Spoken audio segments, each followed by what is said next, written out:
অনেক সুন্দর ছিল ছবিটা, অ্যাকশন কেমন ছিল? অদ্ভুত, জাস্ট অসম। ভাইলেন্স ছিল? টাকা উসুল কেমন ছিল? অসাধারণ, অসাধারণ, এর উপরে কোনো ছবি হয় না। আন্ডারওয়্যার থেকে ভালো। হ্যাঁ অবশ্যই, বেশ শরীফুল রাজ ছিল।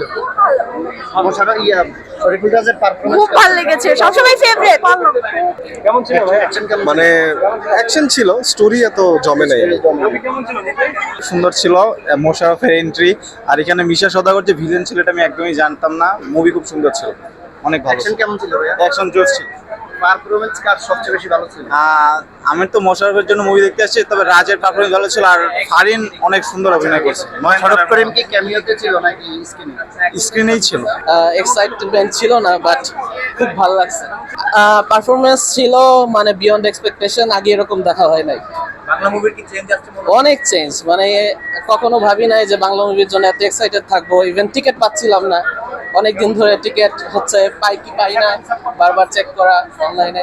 সেকেন্ড পার্ট রাখছে, সেকেন্ড পার্ট আবার আসবে দেখা গেল। আর নায়িকা, নতুন নায়িকা হিসেবে ফাইনকে অসাধারণ লাগছে। ওই সাবিলা নূর থেকে ওকে ভালো লাগছে আমার। হ্যাঁ, ওকে ভালো লাগছে। তাণ্ডব দেখি নাই, জানিও না। তবে শরীফুল রাজ যদি হয় 8.2, এটা হবে 8। শরীফুল রাজ কি নেক্সট সুপারস্টার হতে পারবে? অবশ্যই, ওরে পুরো মনে হয় কি যে জাত অভিনেতা, ওরে শিখানোর কিছু নাই, নিজে থেকেই সব। শরৎ করিমের পারফরম্যান্স কেমন ছিল? না, ভালো ছিল, খুবই ভালো। সে তো এক নম্বরে আছে, অ্যাকশন ভাইলেন্স কেমন ছিল? খুবই ভালো। আর এখানে ফারিনের অভিনয় খুব সুন্দর হয়েছে। নাটক থেকে এসে অনেক ভালো করছে। হ্যাঁ হ্যাঁ, মানে ওরে এই চরিত্রে খুবই মানাইছে। বাংলাদেশের নায়িকাদের চেয়ে মানে সিনেমা জগতের নায়িকাদের চেয়ে আমার এই চরিত্রের জন্য ওকে পারফেক্ট মনে হয়েছে।